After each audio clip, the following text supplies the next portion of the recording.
Hello, everyone, and welcome back to another episode of In Lay Terms. I'm your host, Payman Asghari, and our guest today is a recurring guest, Professor Salim Mansur. Professor, welcome.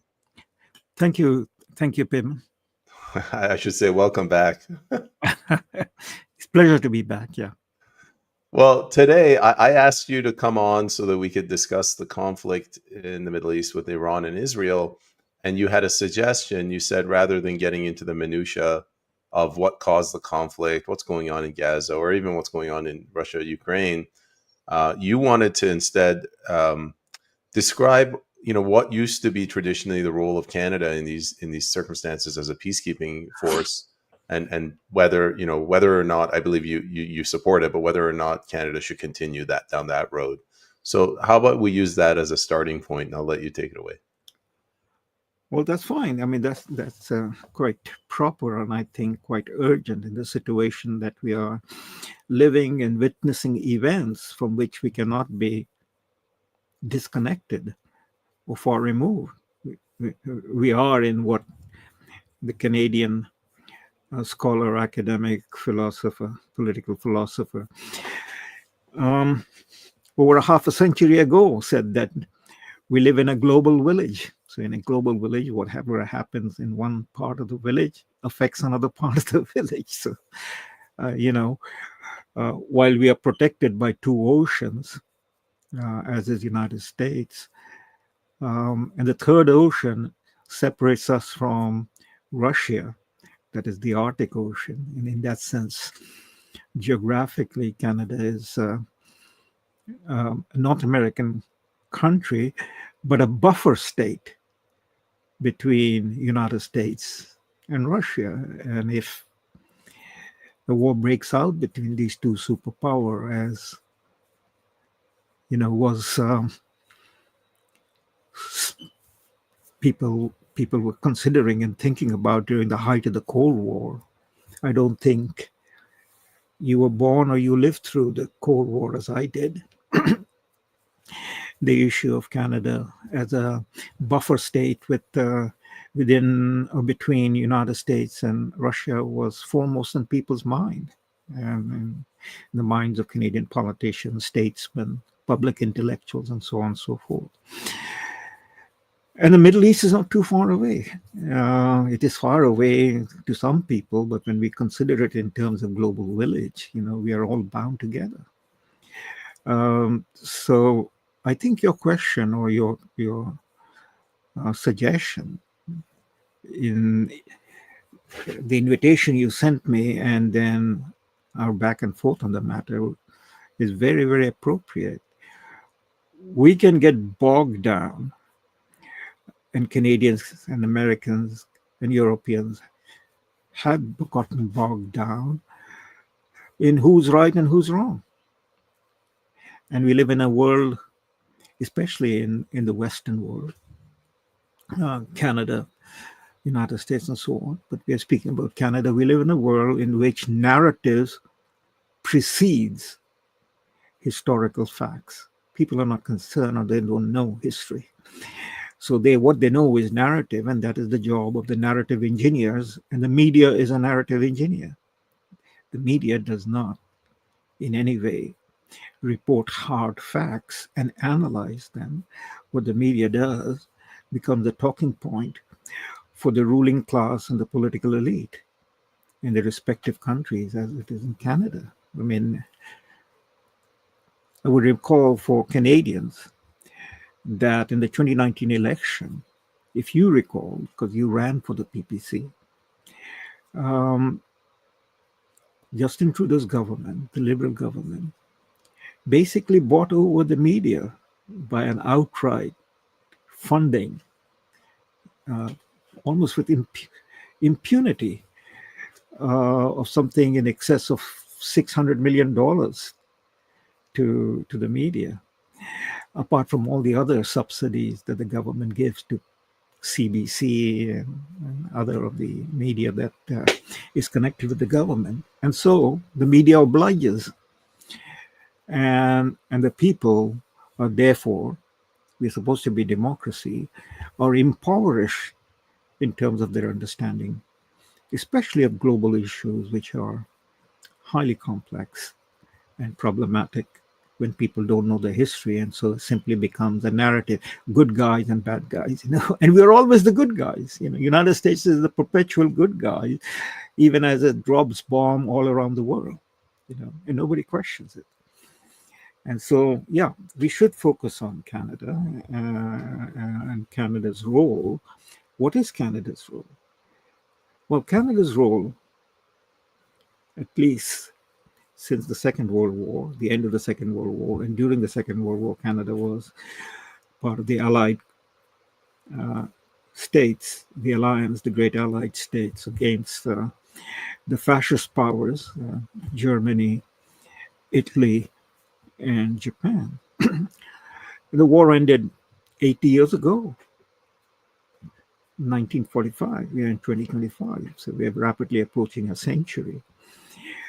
And it is becoming more and more distant in the mind of the generation, your generation and generation younger than you, my students' generation. I retired a few years ago. My children, this generation, my daughter is in the university right now, in third year, and I meet her friends and so on. They are in their early 20s. For that generation, the Second World War or the Vietnam War is as ancient as it would be for my generation, the Napoleonic Wars, even though I'm not that old, right? So it's a history, and nobody looks back at it, and nobody is seeking to draw attention, but it is a responsibility of the people who we elect to know that history and to be able to be true to what was the role their parents' generation and grandparents' generation were called upon to do and did, and therefore laid the foundation in that sense of the subsequent generation to pick up the pieces and go forward with it. In that sense, there is a tradition that is established. Canada's tradition and people in Canada, that is your parents' and grandparents' generation, what in America is called the greatest generation, the generation that grew up during the Depression years of the last century and then went to war, across the ocean in Europe and in Asia. They built up the post-war world an architecture for international law, international order. And that structure that they built, that they supported, that they put all their energy behind, money behind, we might call simply and correctly the UN system. The League of Nations had failed to prevent World War II. League of Nations was established after World War I in 1919, and it failed to stop World War II. And so after World War II, the United Nations came into game. In fact, the discussions began during the war with President Franklin Roosevelt, Churchill, and the Soviet leader Stalin. And this constituted the big three powers that emerged after the war as the big three. And they signed on to, it was President Roosevelt's baby, so to speak, but they signed on to, and it was formally established in May, June of 1945. By that time, President Roosevelt had died in April of 1945, a month before the war ended. But it was his idea, his scheme, that he had talked about and discussed with the British and the Soviet and other allied powers. And it was voted upon in the San Francisco Conference and established the UN system. And the UN system became the basis for international law by reaching back to the past, to the treaties and conventions that were updated and then brought into the UN system. And Canada was a founding member. Some of the conferences were held in Canada. The first conference between President Roosevelt and Churchill that went on to establish the UN took place in Newfoundland, in which the Atlantic Charter was signed. And the Atlantic Charter then became the United Nations Charter in 1945. So let me just, for you and your audience, just read the opening preamble. Here is my book on the United Nations with all the historical documents in it. And the Charter of the United Nations. It's very clear, very simple, very precise. Canada is a signatory. Canada was right there, right from the get-go. The Prime Minister at that time in Canada was Mackenzie King. And this is what the preamble reads, and I'll just read the preamble. We, the peoples of the United Nations, determined to save succeeding generations from the scourge of war, which twice in a lifetime has brought untold sorrow to mankind, and to reaffirm faith in fundamental human rights, in the dignity and worth of the human person, in the equal rights of men and women and of nations large and small, and to establish conditions under which justice and respect for the obligations arising from treaties and other sources of international law can be maintained. Okay. International law. International law cannot be separated from the UN system. So any discussion that has been going on over the past 10, 15 years that arose after the end of the Cold War, when Soviet Union collapsed in 1991, rules-based order is not international law. Rule-based order is simply the command or the interest of the United States and its allies. That we will say what is the rule and you will follow that rule. Whereas international law emerges through discussion on or in a forum that is international, where people come together, their representatives come together. It is discussed, debated, and then resolved. And once resolved and voted upon, then the member states of that international organization, they become signatories, they sign it. And so according to the precedents, and in the case, the charter, 2/3 of the members at any given time has to approve, and then it becomes law. Same thing with all the various conventions that has become now part of the United Nations system.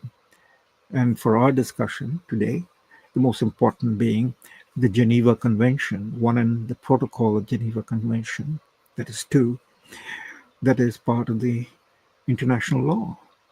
Geneva Convention deals with the conduct of war and the consequences of war.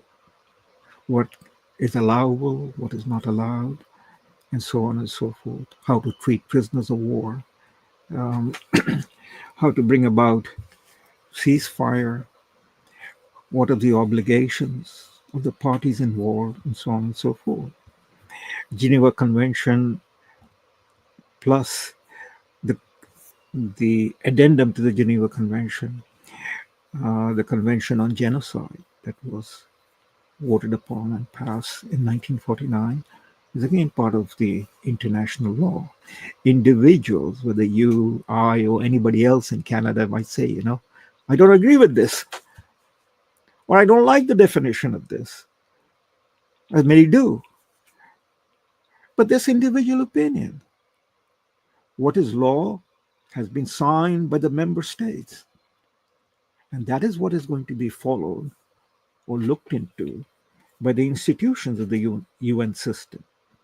And the institutions of the UN system are many. But the most important for the purpose of war and peace issue, because that was the basis of the creation of the United Nations in 1945, the scourge of mankind. What was the scourge of mankind? 2 world wars,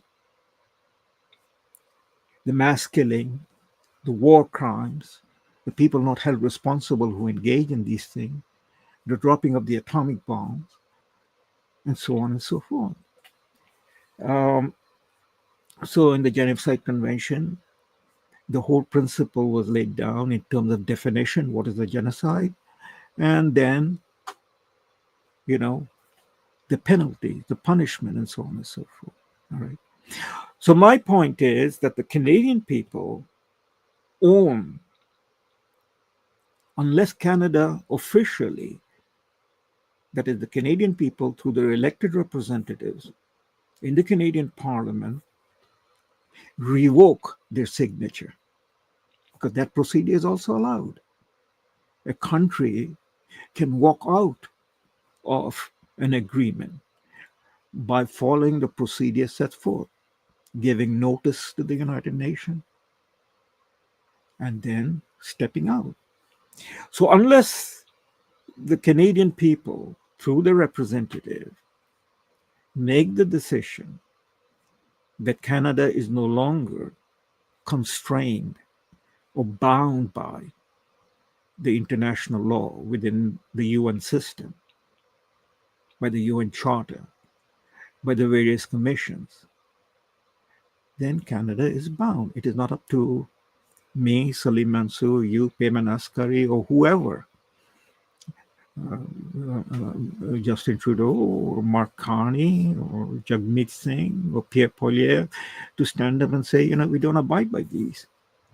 Who gives you the right to say you don't abide by these? All right, so we have to clearly understand these things.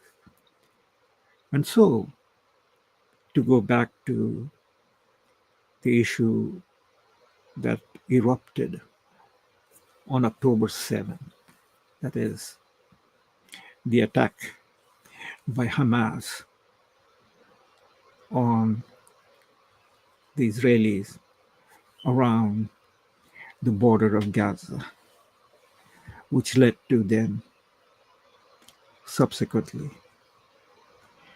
the mass massacre of the people in Gaza, the Palestinian people in Gaza, the civilian, the unarmed civilian, children, women, men, that is going on now for over 18 months into the second year. The death toll is huge. The recent Harvard report released only last month pointed out that dead and missing numbers now exceed 377,000. There are other reports, like the British medical journal Lancet, pointing out that the numbers are even greater. We don't have, that is the people investigating this, don't have the count of the bodies in the rubble. Entire Gaza, with a population of over 2 million, and the structure, the city of Gaza, has been demolished. It is as if, a nuclear bomb was thrown there. The events that have happened then is under investigation by the various bodies, but the war continues against the people of Gaza. The question becomes then, whose narrative is what? Well, if you put it aside and look at the international institution to which we are signatories, then we are bound by those institutions to recognize and acknowledge what those institutions have said and are saying, or to be in a position to say we don't agree with it. And these are the reasons why. Okay? Again, the generation after 1945, their expectation, which resulted in the UN system, was and remain that we are going to be a civilized world. We will be a world of rule of law, not rule of men. And rule of law means that the people will get together and sign agreements and contracts and conventions. And there will be precedents. And there will be a forum in which these will be addressed. And that forum is the UN.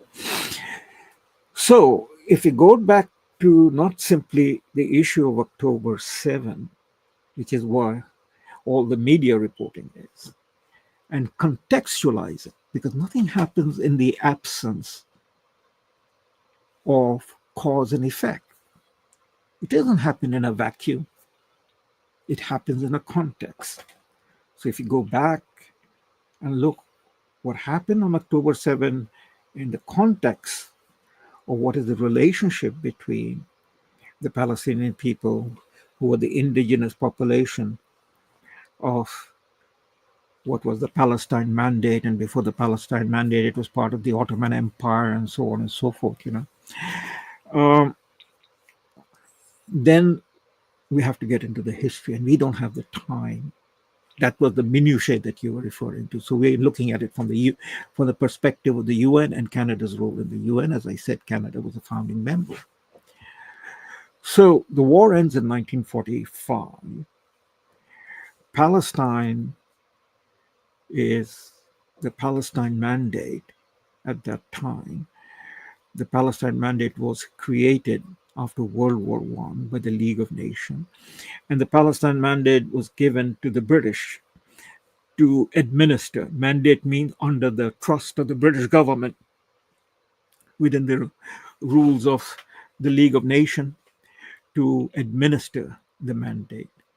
And in that mandate came European Jews from Europe into Palestine, predominantly Arab population, Palestinian Arab population, Muslims and Christians, and then some Jews who were born in the Arab countries, born in Iran. Iran is one of the countries with the oldest Jewish population, going back to the Babylonian exile, King Cyrus, 600 BC. So there it was. And the British, said, we're done with the mandate. We cannot manage it anymore. There was violence going on. There was what we today call terrorism. The Jews were involved in that terrorism. The Arabs were countering that terrorism. And the British said that we don't have the resources, we don't have the manpower. The war has just ended. There was a change of government in Britain. Churchill was defeated. A Labour government came in force. And the Labour government said of Clement Attlee that we are withdrawing. We're not only withdrawing from Palestine, we're withdrawing from India. And that was the end of the British Empire eventually.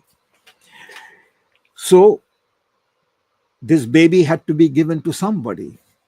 Britain is withdrawing. Who takes it over before a decision is made? Well, it was taken over by the United Nations. And the United Nations, to make the long story short, set up a committee to work out what will they do with the Palestine Mandate. Countries are going to become independent. So also in the Middle East, the Palestinians are there. They are the majority of the people. But there's a promise to the Jews that was made to the European Jews by the British government. So how do we deal with that promise and all of that? So a committee was set up. It's called the United Nations Special Committee on Palestine. It was, I believe, a 13-member committee. At that time, in 1946, committee was set up in 46, 45, 46. All of Africa was under colonial rule. There was no African state. Today, Africa has 58 independent states. So there was no African member state in the UN except for the very few in North Africa that were technically independent, like Morocco, like Egypt. But they were under British or French rule. Algeria was under French rule. Tunisia was under French rule. And the rest of Black Africa were under British, French, Portuguese, Spanish rule. Same thing in Asia. So also in Latin America and the Caribbean. So there were very few countries that were independent, something like 45 countries that was represented, and most of them were European, not American. Few from what we now call the global south, they were technically independent. For instance, India was not there. Iran was independent. Iran was there. Um, Canada was appointed, nominated, voted into the special committee on Palestine.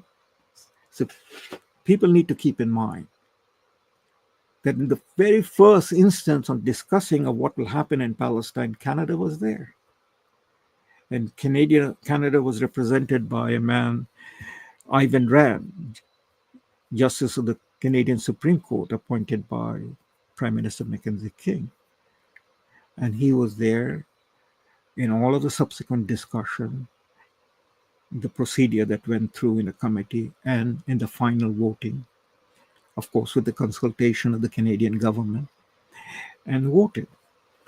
And his vote was almost the tie-breaking vote, if my numbers now fade from my memory, but it was a tie-breaking vote in which the committee then resolved to put the decision in the hands of the United Nations body. The resolution was to partition Palestine. So here it is. Right at its birth, Canada votes for the partition of Palestine. So we are bound by it. Partition means what? The mandate that there will be two states, one a Jewish state, one a Palestinian state. But the war that had, or the violence that had erupted in 1945 at the end of the Second World War, which led to the British to say that we are done with the mandate. This should become United Nations baby, and it became United Nations baby. That violence continued, and the Jewish side of the uh, equation were aggressively trying to ethnically cleanse out the Palestinian population from the areas that was marked out to be the Jewish state. Israel proclaimed its independence on May 15, 1948, based upon the UNSCOP decision and the UN general body voting for it. Here's one other point I might make, because it is lost in the discussion.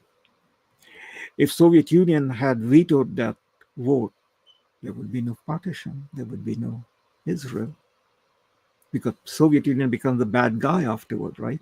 When it supported the Arab states in the subsequent conflicts that happened. America voted immediately. Britain abstained. This is in the UN general body. Canada voted for it. Okay. Violence was going on. And when Israel declared its independence on May 15, 1948, the Arab states, led by Egypt and a number of other Arab states that were technically independent, moved their armies to protect and defend the areas that were supposed to become the Arab state. There was no Palestinian state for the Palestinians to recognize, because there was no Palestinian body. And so this war became the first war, 1948, which led to a ceasefire in 1949. The boundaries were not defined, except that what was voted upon at the UN General Assembly Resolution 181 in November of 1947. So ceasefire takes place. Somebody has to monitor the ceasefire. UN has to monitor the ceasefire. UN turned to ask UN members, that is the Secretary General at that time, turned to ask UN members to come up with troops and send them to Palestine to monitor ceasefire. Canada immediately responded. And eventually, Canadian general became the commanding officer of the first United Nations force to monitor the ceasefire. Right? That was the situation, frozen. A ceasefire does not solve the problem, it was frozen. And problems remain. But the point to remember is that Canada is embedded now in the decisions of the United Nations. Canada is one of the major countries. The world is a different world in 1940s and 1950s. And so Canada is playing a leading role. Under Prime Minister Mackenzie King, whose successor Prime Minister was Louis Saint Laurent, and his foreign minister, who would become future Prime Minister, Lester Pearson. A war broke out in 1956 over the Suez Canal. The Egyptian president Nasser, he nationalized the Suez Canal. And Britain and France opposed it. Both were members of the Security Council. And Israel colluded with Britain and France and attacked the Suez Canal. Immediately, the United Nations went into operation. President Eisenhower, at that time the president, threatened both Britain and France by bringing the United Nations into it and, penalizing both the countries, and demanded immediate ceasefire and withdrawal from the territories that they came to occupy. Well, the entire negotiation that took place was under, in a sense, the role played by the foreign minister, external affairs minister, Lester Pearson. He got together because Britain is a mother country of Canada. France is a mother country of Canada. These two countries engaged in a war with Israel against a third world country, Egypt. The world is watching. What is the United Nations going to do about this? Well, Canada stepped in. Lester Pearson stepped in. And the long and the short of it, Britain and France were forced to withdraw. Israel was forced to withdraw. And officially, peacekeeping was introduced in the UN under the leadership of Canada, supported by the United States, President Eisenhower. Lester Pearson got the Nobel Peace Prize. And the tradition was born of peacekeeping, the blue hat. And who is the country that is taking a leading role in this? Canada. Okay. From that moment on, it became, in a sense, a badge of honor for Canada in global politics and international politics that we are the peacekeepers. The Nobel Prize not only legitimized it, but branded it. This is what the Canadians are all proud. What is your tradition? What is your position? We're peacekeepers. And from then on, Canada, until the end of the Cold War, played the leading role of peacekeeping around the world. For instance, between the war between India and Pakistan in Kashmir, of course, in the Middle East, in Africa, in Cyprus, and so on and so forth. It was the Canadian blue beret men and women that were deployed.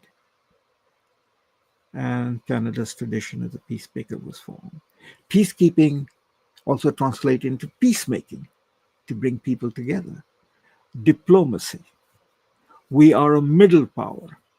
Though we are a member of the Western Alliance in the Second World War, we were emerging as an independent country, a sovereign country, not going to follow the footsteps of our mother country, Britain or France. We will follow the United Nations. We helped create the United Nations. It became the talking point of all the subsequent prime ministers until Jean Chrétien. That is, through this 50 years period of Cold War in which Canada played the role. The point here to note is there were wars that was fought between the United States on the one side, Soviet Union on the other side, in the bipolar world, or Soviet Union supporting those countries. You know, there was the Korean War. Canada participated in it, but it was a United Nations authorized conflict. And so Canada deployed its forces. But then there were other wars. And Canada had no role and did not play any role, or it refused to participate in it because it was not approved by the United Nations. The most important was the Vietnam War. There was the Cuban Missile Crisis, and then came the Vietnam War that went on for more than a decade. And America bombed, destroyed Vietnam. What had Vietnam got to do with America? They had never threatened America. They had never engaged with America. It was part of the French Empire. It tried to become independent. The French refused to give them independence, so they fought the French. The French departed from Vietnam, and then the Americans stepped in. But the point to remember is Canada, the close ally of America, the member of NORAD that had been created, the member of NATO that had been created, did not in any way approve or support the Vietnam War. So what I'm saying is that there is both. Canada is a peacekeeper after 1945, and Canada stepping aside, not participating, not approving, not giving any okay in this wars triggered by either superpower around the world. Okay, United States, Soviet Union. The most significant, in fact, the telltale story of Canadian position came about during the Iraq War of 2003 that America forced upon the world, with United Nations not giving the approval in the critical vote at the Security Council. United Nations was not going to give approval. In other words, Security Council, the 5 permanent member, the resolution would be voted down, vetoed. And yet the United States went ahead on the basis of what we now know was a false pretext that Iraq had weapons of mass destruction. Iraq did not have weapons of mass destruction. Whatever was there had been cleaned out between 1991 and 2003 by the United Nations. And so America went to war with the support of Britain. Jean Chrétien refused to participate in it because he said, as Prime Minister, it is not authorized by the United Nations. Okay? But in other places, Canada played a leading role, especially after the end of the Cold War. After the end of the Cold War, this is 1991, in the 1990s, there were severe problems or conflicts that occurred. And the one that caught everybody's attention and led to a great deal of discussion afterward was the Rwanda genocide. The Rwanda genocide broke out because of the ethnic conflict that was inside Rwanda between the Hutus and the Tutsis. Rwanda had been a Belgian colony.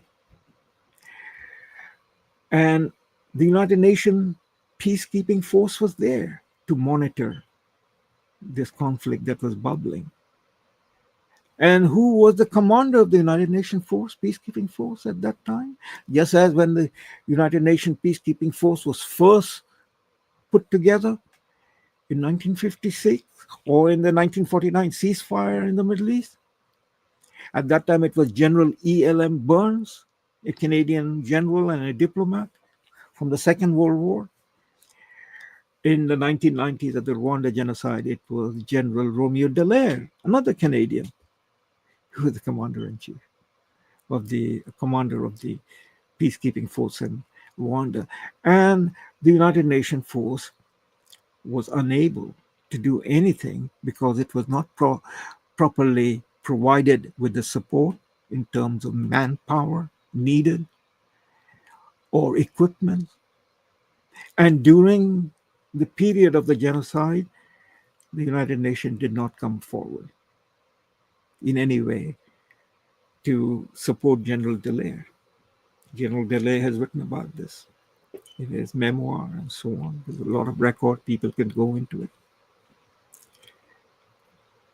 For people that might not be familiar with that story, why did the United Nations not give the support necessary in the Rwandan genocide? But very quickly, the decision was brought to the Security Council. There was no authorized or no charter principle involved in that thing. It was an internal conflict. And President Clinton, at that time the president, did not want America to get involved, support, because there had been other conflicts that had been going on. There was the Somalia conflict, which America got involved. And America paid a price. American soldiers were attacked, American soldiers died, killed. The famous Black Hawk incident, you might have heard about it. There was also similar ethnic conflict in the Balkans with the breakup of Yugoslavia, in Bosnia, in Croatia, and eventually in Serbia. So these were happening almost, now looking back at it, one after the other. In other words, a whole different world was emerging after the end of the Cold War. The Cold War had kept damped down many of the internal conflict by either the Americans or by the Soviet Union and their allies in these various places. So in the case of Rwanda, by the time the governments wanted to act, the genocide had taken place. So that led to, and here I was coming, that led to Kofi Annan, who became the Secretary General. And this was a huge black mark on the face of the United Nations, that they couldn't deal effectively with Rwanda. But they couldn't deal effectively with Somalia. They couldn't deal effectively with the crisis in the Balkans. What to do about such situation, how to tackle such situation, what is the role or should be the role of the United Nations. That is, United Nations can only be effective if its member state take a position to act according to what they decide. United Nations by itself doesn't have a standing army. It depends upon its member states to provide that resource. So Kofi Annan called upon the member states to help the United Nations come up with the rules of engagement, the principles, and how to go about it. And this was a very delicate issue from the point of view of the individual, of the sovereignty of individual countries, that an external, in this case the United Nations, through its member state, would interfere in the internal affairs of a country. Right? There have been internal affairs of the country. The genocide in the 20th century have taken place in a number of places. I'm a survivor of a genocide, which people have forgotten. The 1971 genocide in East Pakistan, which led to a war between India and Pakistan. 3 million people were killed, refugees, and so on and so forth. I witnessed that as a young man, as a teenager, in my late teenage years. There was genocide in Cambodia at the end of the Vietnam War. Pol Pot massacred over 1 million people in a population of 7 million people. The Vietnam War itself was a genocide, with Americans using chemical and biological weapons like the Agent Orange. The effects of it is still there in Vietnam, with children born, malfunctions, and so on, diseases, cancer, the destruction of foliage, the environment. Um, in Africa, there have been a number of places like Sudan and Darfur. So these were the problems. And the question in Uganda, under Idi Amin, you know, the attack upon people of Indian origin that led to not only massacre but huge refugee crisis. And in some of the cases of these genocidal issues, problems, like in the case of Cambodia, the world did not pay any attention, particularly the Western power that was behind it, that is the United States, that was behind it in the creation of the genocide or instigating of the genocide, because the country had collapsed. So, what to do about it? Well, the genocide was stopped by destroying or defeating the people who had taken power, that is the Khmer Rouge, and that was done by the Vietnamese. They went in. Same thing in Uganda. Idi Amin was removed by the intervention of Tanzanian forces. Tanzanian forces went into Uganda, fought the Ugandan forces of Idi Amin, and Idi Amin fled. So these were very difficult operations in terms of both international law, politics, and the human crisis, the human rights issue, genocide convention. But how are you going to deal with it? You know? And Kofi Annan asked the international body at the UN as a Secretary General that they come up with the discussion and lay down the proper foundation of dealing with this problem in the future. And Canada stepped forward. Canada, in fact, took upon itself, that Jean Chrétien's government took upon itself the responsibility. And what does it mean by taking responsibility? Are you going to finance it, organize it? So it is our money, Canadian resources. Jean Chrétien offered that. And a committee was set up by the UN with Jean Chrétien and his foreign minister, Lloyd Axworthy, taking the lead to look into this affair. And they came up with the report, which was adopted by the United Nations in the 2005 World Summit in New York, which became the basis of what we now call R2P, responsibility to protect. The United Nations has the authority and will have the authority to intervene, to go in and enforce the UN Charter to end the violence that's leading to genocide. Okay, so we played that role. We are responsible, R2P. And R2P has now become part of Article 51, which is Article 51 of the UN Charter, talks about self-defense by a country, a sovereign country that has been attacked by another country. So in the case of Ukraine, when President Putin announced the special military operation, it was under Article 51 of the UN Charter. Special military operation is analogous to R2P, that the Russian forces was going into Donbass region to protect the Russian-speaking people of the Donbass region, Luhansk and Donetsk. Okay, so it has now become, in that sense, an established UN, charter principle. Then comes up the issue of accountability, responsibility. You cannot act in that sense with impunity, especially when it comes to war crimes. We have the Geneva Convention, we have the protocols, we have the Genocide Convention, but these have to be enforced. In other words, the people involved in such violation of international law, in terms of Geneva Convention, UN Charter, Genocide Convention, they will have to be held accountable.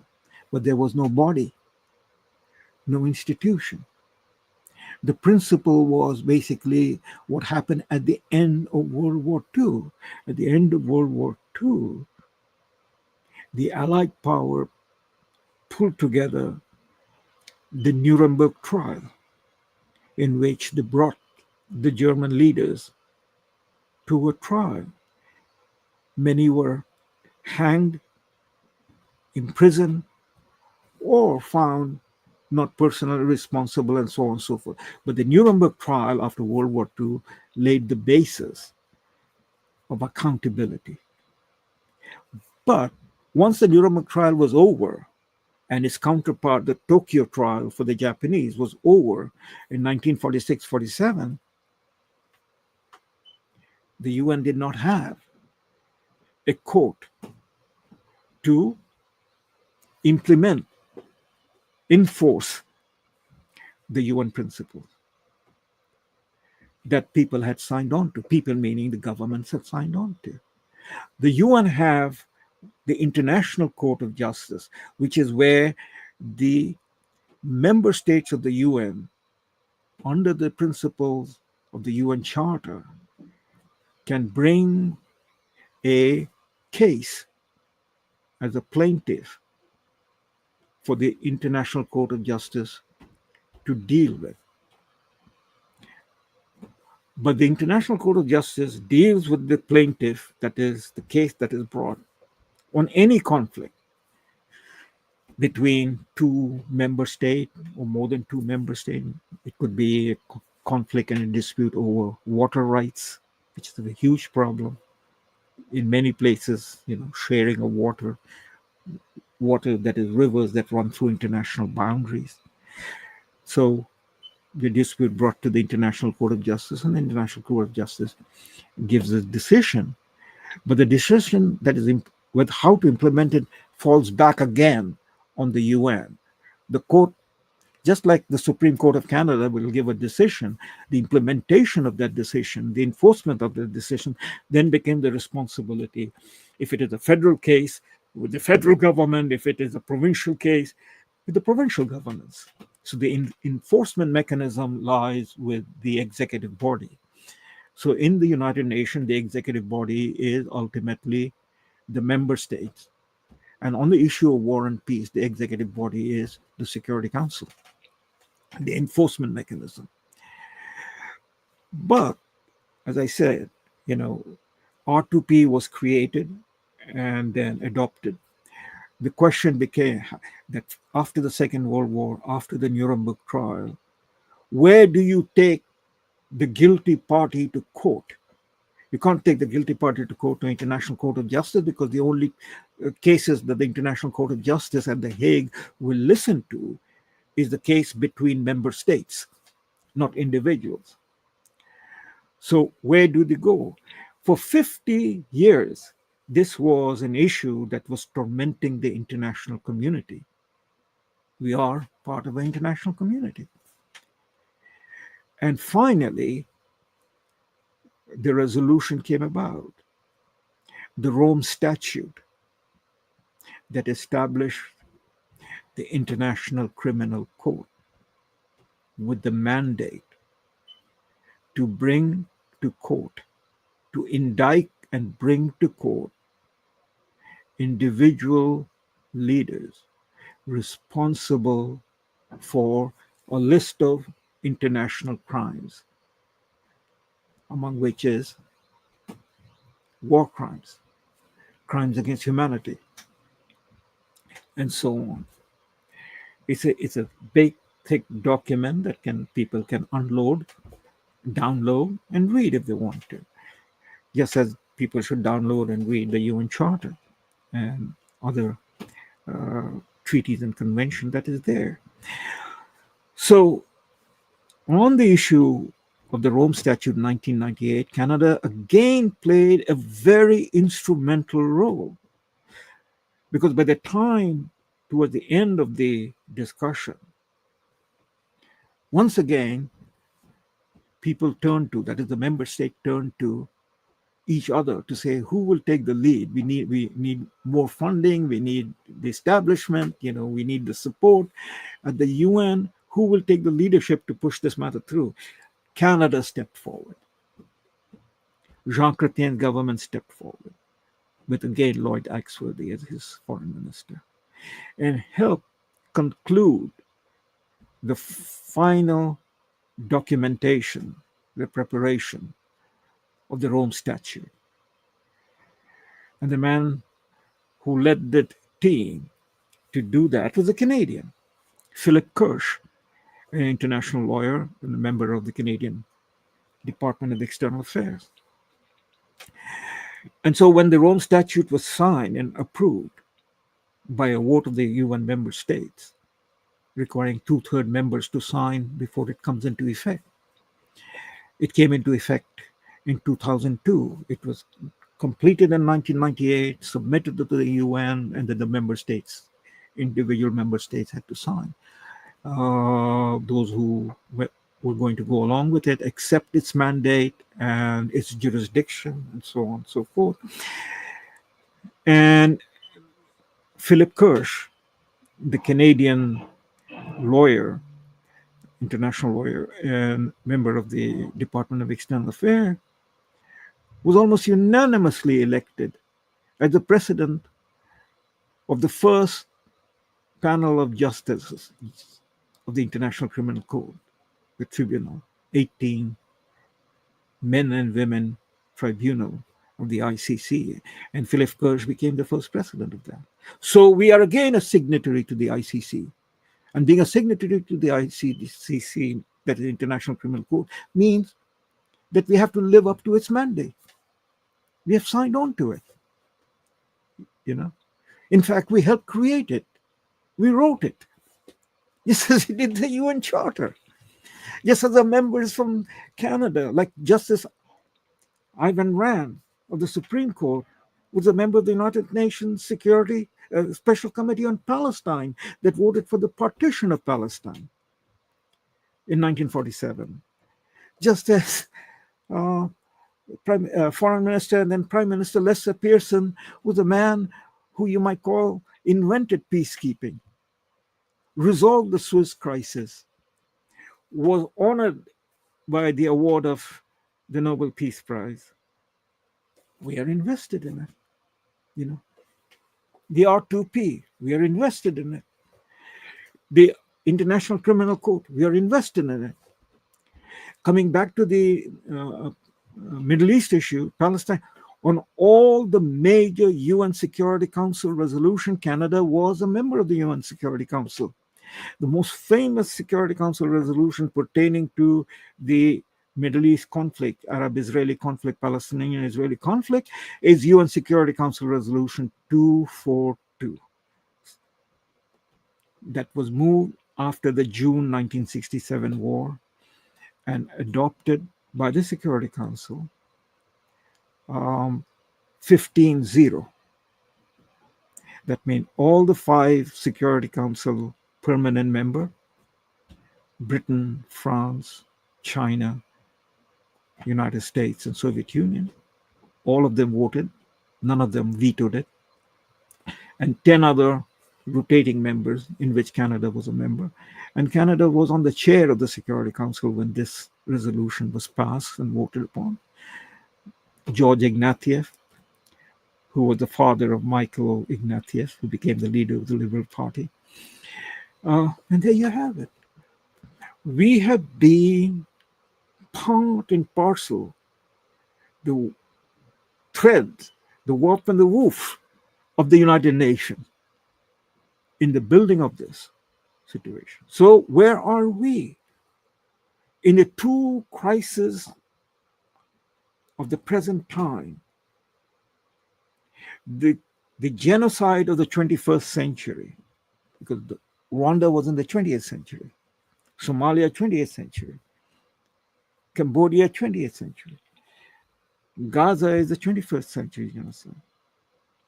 People who dispute the term genocide are disputing something based upon narrative, not on law.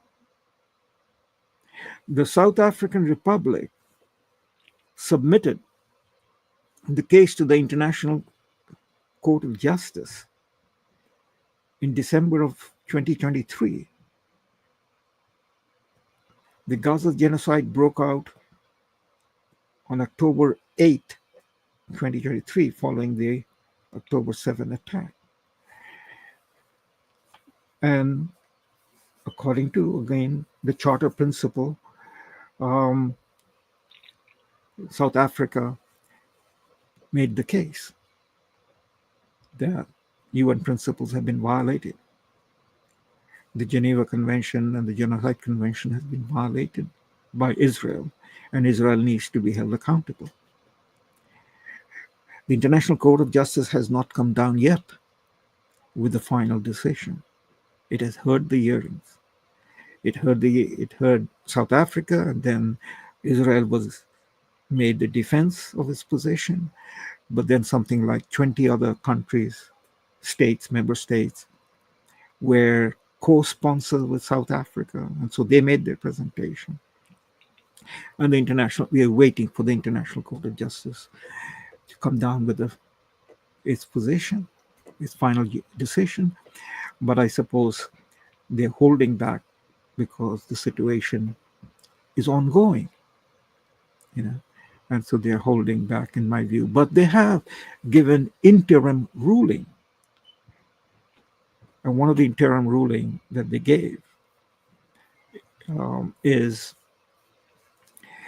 that Israel is in unlawful occupation of Gaza and the West Bank, according to international law and UN resolution, that you cannot take territories by force.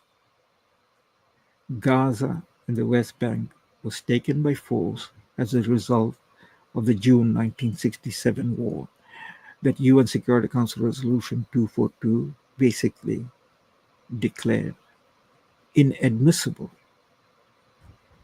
All right. So the International Court of Justice, following South African presentation and all the hearing, gave an interim ruling that this is unlawful occupation. What does that mean in international law? A people under occupation have the right, let me repeat this, people under occupation have the right to break out of that occupation. The Warsaw Ghetto Uprising in 1943, I think it was, during the war in Poland, against the occupying power, that is Nazi Germany, was rightful. The Palestinians have been under occupation, and there has been no resolution. And not only under occupation, their land is being taken away from them, their houses are being taken away from them, and they're being expelled for the settlers, which is all unlawful. And without putting all of these factors together, we cannot come to any conclusion, that is any judgment. And so we are waiting to see what is going to happen. Similarly, the International Criminal Court came forward last year, November 2024, and issued the arrest warrants for 3 Palestinian leaders and 2 Israeli leaders. The 3 Palestinian leaders, Ismail Haniya, Mohammed Sinwar, and Mohammed Deer, have all been killed by the Israelis. So the indicted people, the Palestinians, call them Hamas leaders, have been killed by the Israelis. So they're not there. The 2 Israeli leaders are Benjamin Netanyahu, the prime minister, and Yoav Gallant, his defense minister. Well, he has stepped down now, and the defense minister is somebody else by the name of Katz. But Bibi Netanyahu and Yoav Gallant are wanted war criminals by the International Criminal Court, recognized by just about every country in the world except for the United States and, of course, Israel, because they did not sign the Rome Statute. There are a few other countries that are holdout. I think Russia is a holdout country. I don't know about China, whether it is a holdout country, but there is about a dozen or so holdout countries that haven't signed it. But the overwhelming majority of countries, somewhere close to 170 countries, are signatories to it. All the European countries are signatory to it. The European Union is a signatory to it. That is Britain, France, Italy, Germany. And of course, Canada is a signatory to it. So what does United States do? It indicts the International Criminal Court, and says that if you dare, that the senators, oh, here I'm holding it. The senators wrote to the court, addressed to the office of the prosecutor, and let me read you the passage. The United States will not tolerate politicized attacks by the ICC on our allies. Target Israel, and we will target you. If you move forward with the measures indicated in the report, we will move to end all American support for the ICC, sanction your employees and associates, and bar you and your families from the United States. You have been warned. Who writes letters like that? Well, the senators wrote, but who else write like that? The mafia dons, right? One law for you, one law for me. So that's United States. It considers itself above law. Okay. But what about the EU, who all signed on? What about Canada? Same thing applies to the International Court of Justice. None of these issues coming back to Canada have been openly discussed, neither in the House of Commons nor outside of the House of Commons. So what does it show? What it shows is the complete lack of legal morality in our country. We are legally, in terms of international law, and morally bankrupt. Do the Canadians want to be that? Do the Canadians a majority of Canadians want to underwrite that their country is a rogue country? When we were the proudest country not too long ago, before Justin Trudeau was elected Prime Minister or Stephen Harper was elected Prime Minister, I would put the line, the last Prime Minister who was a strong supporter. This is a non-partisan issue. As I said, it belongs to Canadians, whether you are with Liberals or you are with Conservatives or you are with NDP or you're with no party, or now the new party, PPC, which doesn't have a member in the House, or the Green Party, or you're neutral about party, but you are a proud Canadian. The country is a signatory. That means I and you are part of that country. Unless the country, as I said in my opening remark, revokes it and comes out of it. We're not coming out of it. At least nobody has said so. That's not been discussed at any time. So we were, in the life of our country, from 1945 till the beginning of the 21st century, very proud members of the United Nations. And we spoke about our contribution. And that was the basis upon which the rest of the world responded and respected Canada. So are we going to be proud to be a rogue nation now? A bigoted nation? A nation which is what the chief prosecutor of the International Criminal Court, in an interview with Christian Amanpour soon after the prosecutor had tabled to the pre-trial chamber. They have the process, according to their process, the name of 5 people to be indicted for war crimes. Those 5 being 3 Palestinians and 2 Israelis. In the interview, this is Christian Amanpour of the CNN, in a long interview, asked, one of the things that she asked was, why are you going along with this indicting Bibi Netanyahu, Benjamin Netanyahu? And Mr. Karim Khan, who's a British citizen, said, and I quote him, "Of course, I have heard some elected leaders speak to me and be very blunt. This court is built for Africa and for thugs like Putin," was what a senior leader told me. "We don't like it like that. This court is a legacy of Nuremberg. This court is a certain indictment of humanity. This court should be a triumph of law over power and brute force.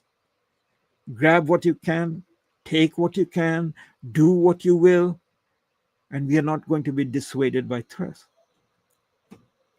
But there it was.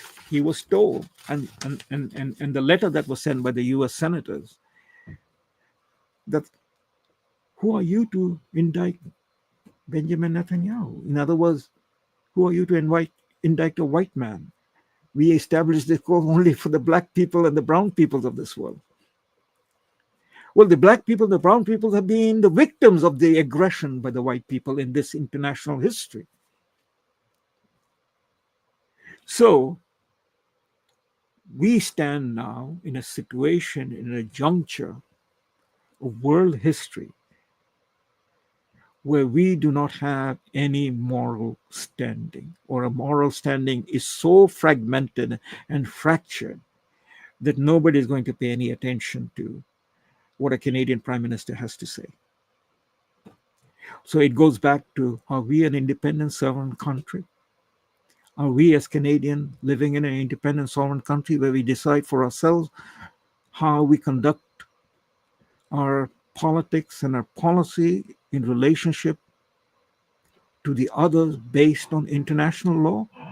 Or are we vassal states of the great superpower, United States, and our mother country, Great Britain? These are fundamental questions. Canada is a rapidly changing demography. At the time when Lester Pearson was a foreign minister, when Mackenzie King was a prime minister, Canada was predominantly a white European population and Christian in tradition. But it is the government of Canada, it is the leaders of Canada after Pearson that has hollowed out the country, not the new Canadian immigrants from the global south. None of us came and voted here to say that, we will not abide by the UN principle. We will not abide by the international law. We do not agree with Canada being a Christian country. No, none of us did that. It was done by the very people who followed Mackenzie King, Louis Saint Laurent, Lester Pearson, Pierre Trudeau, Jean Chrétien, who have done it. And we are therefore lost in narratives of each side accusing the other. If Canadians, I refuse to see myself as a hyphenated Canadian. I've written about this. I'm a Canadian. I didn't come to be here a Canadian of Indian origin and therefore live an Indian life. I wanted to live a Canadian life. I'm sure many like me came to Canada to be Canadian. And we are very proud to be Canadian and still am. And the situation is, it is the ruling class, the political elite, that has hollowed out Canada and has made a mockery of Canadian tradition. That was a very honorable tradition and a very proud tradition. Professor Mansur, I think we can end it there, but I wanted to thank you for, like, you painted a, I don't know how you did it. I could only talk for like 60 seconds at a time, but you took over an hour and you explained everything, peacekeeping, how it arose, how Canada built it up, and you're making the argument for, how we should get back to that. So bravo, great work. Thank you very much. Thank you. You see, if you give me another minute here, Yep. this is the responsibility of the political leaders, and we have none. We have script readers, not political leaders. It is the responsibility of political leaders not only to do politics, but to educate the people. That's what the House of Commons is. A political leader rises and speaks to the issue. What did we do? We trashed the tradition when we saluted a Waffen-SS member, 338 members in the parliament, as a Canadian hero. When does Waffen-SS, a Nazi, become a Canadian hero?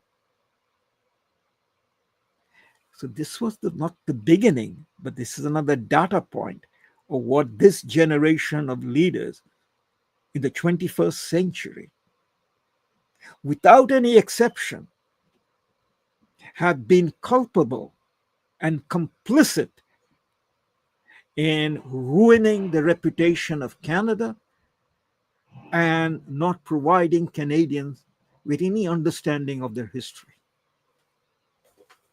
No, you bring up a good point that the leadership, the quality of men and women amongst the leadership has declined markedly. Yeah. And the culmination of that was the saluting of a Waffen SS soldier because people had forgotten their basic concept of history.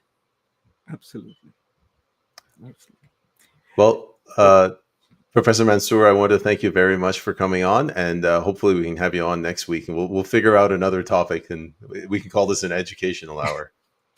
Thank you very much, and all the best. Thank you. Goodbye, everyone. Bye.